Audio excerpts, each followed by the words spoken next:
నమస్కారం. Welcome to our channel. ఈరోజు మనతో పాటు ఉన్నారు ప్రముఖ జ్యోతిష్య మరియు వాస్తు పండితులు బ్రహ్మశ్రీ డాక్టర్ నాయకంటి మల్లికార్జున శర్మ గారు. అక్టోబర్ 9వ తారీఖు నుండి వృషభ రాశిలోకి గురువు వక్రగతి చెందడం వలన మకర రాశి వారికి ఎటువంటి ఫలితాలు రాబోతున్నాయి, మరి వారికి ఎలా ఉండబోతుంది అన్న వాటన్నిటి గురించి అయితే గురువు గారిని అడిగి తెలుసుకుందాం. నమస్కారం గురువు గారు. నమస్కారం అమ్మా. గురుగారు, మనకి అక్టోబర్ 9వ తారీఖు నుండి వృషభ రాశిలోకి గురువు వక్రగతి చెందబోతున్నారు కాబట్టి మీరు మకర రాశి వారికి ఎలా ఉండబోతుంది అంటారు? శుభ అశుభ ఫలితాల గురించి అయితే ఒకసారి తెలియచేయండి గురుగారు. ఓం శ్రీ గురుభ్యో నమః. గురువు వక్రస్థితి అక్టోబర్ 9వ తారీఖు మధ్యాహ్నం 2:40 మృగశిర నక్షత్రం 2వ పాద ప్రవేశంతో గురువు వక్రస్థితి ప్రారంభమవుతుంది.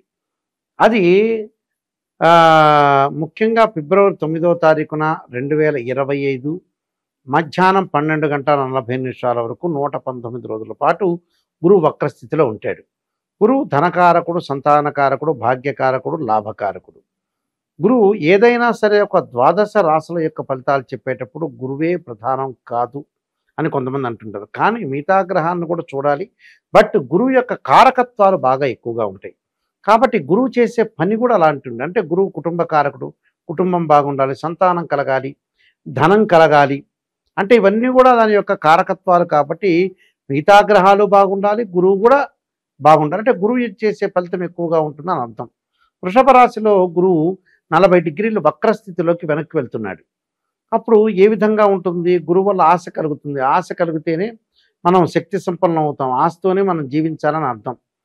ఇక్కడ మకర రాశి వాళ్ళకు వచ్చేటప్పటికల్లా పంచమ స్థానంలో గురువు వక్రస్థితి అంటే 5th ప్లేస్లో జూపిటర్ ప్లానెట్ రెట్రోగ్రేడ్లో ఉన్నాడు.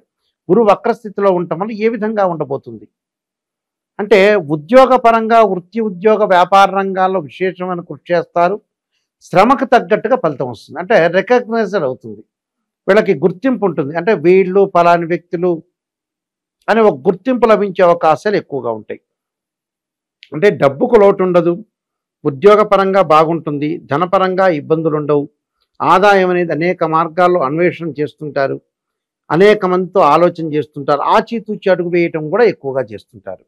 అంటే ఇవన్నీ కూడా వాళ్ళకి జరుగుతుంటాయి. అలానే బంధుమిత్రులతో కొంత కలహాలు వస్తుంటాయి. అంటే బంధువులతో కానీ మిత్రులతో కానీ కలహాలు వచ్చే అవకాశాలు ఎక్కువ ఉంటాయి. అందువల్ల వాళ్ళు ఎంతవరకు మాట్లాడాలో అంతవరకే మాట్లాడాలి. గ్రాస్పింగ్ పవర్ ఉంది కదా అని అతిగా మాట్లాడితే కూడా కష్టం. మితమైన ఆహారం తీసుకోవాలి. దీర్ఘకాలిక వ్యాధులు వెంటబడే అవకాశాలు ఒకటి ఉంటాయి. దీనితో పాటు మితిమీరిన విలాసాలకు తిరగటము, అనవసరమైన విషయాలకు తిరగటం, వృధా భ్రమణము, కొంత సావాస దోషాలు, వాహనాల యొక్క మరమ్మతులు, గృహాల యొక్క మరమ్మతుల వల్ల కూడా కొంత డబ్బులు ఖర్చు అవుతుంటాయి వీళ్ళకి. దాంతోపాటు మతి స్థిమితం విషయంలో కొంత జాగ్రత్త ఉండాలి. అంటే మానసికంగా ఆందోళన చెందకుండా ప్రతి పనిలో కూడా విజయం సాధించాలంటే ఏంటంటే మానసికంగా విల్ పవర్తో స్ట్రాంగ్గా ఉండాలి. మనం ఎప్పుడు కూడా అప్డేట్ చేసుకుంటూ ఉండాలి. మనిషి డౌన్ అవుతారు, డౌన్ కాగానే మళ్ళీ అప్డేట్ చేసుకోవాలిగా. వైఫ్ అండ్ హస్బెండ్ మధ్యలో మ్యూచువల్ అండర్స్టాండింగ్ బాగా ఇంక్రీజ్ అవుతుంటుంది. అంటే ఒక బాండింగ్ కానీ, తర్వాత అండర్స్టాండింగ్ కానీ, ఇలాంటి వాటిల్లో బాగా వాళ్ళకి హైలైట్ అయ్యే అవకాశాలు ఎక్కువ ఉంటాయి. అలానే సంతాన పరంగా కూడా కొన్ని శుభవార్తలు వింటారు. పిల్లల యొక్క డెవలప్మెంట్ కానీ, వాళ్ళ యొక్క మ్యారేజ్ లైఫ్ కానీ, ఎడ్యుకేషన్ లైఫ్ కానీ, విలువైన ఆభరణాలు అంటే బంగారు ఆభరణాలు కొనుగోలు చేయటం, దాని తర్వాత నూతన వస్తువులు కొనుగోలు చేయటం, ఇంటిలో గృహ ఉపకరణ వస్తువులు కొనుగోలు చేస్తారు. కొన్ని ఆర్టికల్స్ కొనుగోలు చేస్తుంటారు, కొన్ని థింగ్స్. అలానే కొన్ని విషయాల్లో ఏంటంటే సైకలాజికల్గా మెంటల్లీ డిజార్డర్ లేకపోవటం మంచిది. ప్రతి విషయాన్ని కూడా థింక్ చేయకూడదు, అంటే భూతద్దం వేసి చూడకూడదు. అంటే సమాజంలో ఇప్పుడున్న విలువైన సమాజంలో కొన్ని వాటికి ప్రయారిటీ ఇవ్వాలి, కొన్నిటిని కొద్దిగా మరీ బాధపడకుండా డీప్గా డిప్రెషన్లోకి వెళ్ళకూడదు. మనిషి లిమిట్ కొన్నిటిని వదిలేయాలి. ఆ వదిలేస్తేనే లైఫ్ అనేది మనం లీడ్ చేయగలుగుతాం. అంటే కాలానుగుణంగా మారుతూ ఉండాలి.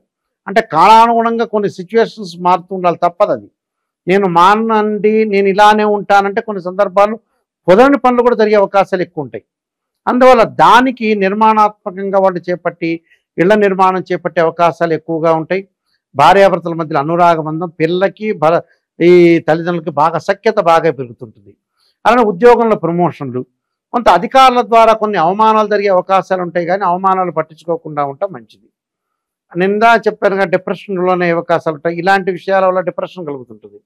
ఎందుకు అనవసరంగా డిప్రెషన్ చెందటం? ప్రతి పనిని కూడా కొంత లైట్గా తీసుకోవాలి. మనలో లోపాలను మనం సవరణ చేసుకొని ముందుకు వెళ్ళాలి. స్త్రీయ లోపం పెరుగుట పెద్ద విద్య, లోపం ఎరిగిన వాడే పూర్ణుడవుతాడట. మనలో లోపాలను మనం సవరణ చేసుకొని ముందుకెళ్ళారనుకోండి, జీవితంలో మనం ముందుకు వెళ్ళే అవకాశాలు ఎక్కువ ఉంటాయి. అలానే ఆడవాళ్ళకు వచ్చేటప్పటికల్లా గైనిక్ సంబంధించిన ఇష్యూస్ వస్తుంటాయి. అంటే అబ్డోమెన్ సంబంధించిన విషయాల్లో కానీ, అలానే ఏదన్నా గైనిక్ సంబంధించినవి కాకుండా లంగ్స్ సంబంధించిన విషయాల్లో కొద్దిగా జాగ్రత్తగా ఆలోచించాలి. అంటే ఏవి పదార్థాలు తినకూడదు, ఏవి పదార్థాలు తినాలనేది కూడా వాళ్ళు థింక్ చేయాలి. ఆ పదార్థాలను అవాయిడ్ చేసి ముందుకు వెళ్ళాలి. అలానే ఇంటర్నల్ ఎక్స్టర్నల్ అంటారు. అంటే బాహ్యము అంతరము అంటారు. ఇక్కడ బాహ్యము అంతరం అంటే ఏంటంటే లోపల బయట. అంటే తెలిసిన వారు శత్రువు ఉంటారు, తెలియని వాడు శత్రువు ఉంటారు. వాళ్ళని పొరపాటున నమ్మొద్దు. నమ్మినట్టు మాత్రమే నటించాలి, కానీ బిలీవ్ అనేది ఉండాలి. కానీ పరిపూర్ణంగా కంప్లీట్గా బిలీవ్ అనేది ఉండకూడదు. అంటే అలానే అపనమ్మకం ఉండటం కాదు. నమ్మినట్టుగా, నటించినట్టుగా, నమ్మలేనట్టుగా, నటించినట్టుగా ఒక యాక్షన్ చేయాలని అర్థం. అంటే ఈ 119 రోజులు అలాంటి వ్యక్తులు మనకు తారసపడే అవకాశాలు ఎక్కువగా ఉంటాయి. ప్రయాణాలు చేస్తుంటారు. ప్రయాణంలో అతివేగం అనేది పనికిరాదు. స్కిన్ సంబంధించిన అలర్జీ విషయంలో జాగ్రత్త ఉండాలి. స్కిన్ సంబంధించిన విషయాల్లో కానీ, ర్యాషెస్ కానీ, దురద కానీ, ఆ స్కిన్ సంబంధించిన కానీ, ఫేస్లో కానీ ఇలాంటి వాటి మీద శ్రద్ధ పెట్టాలి.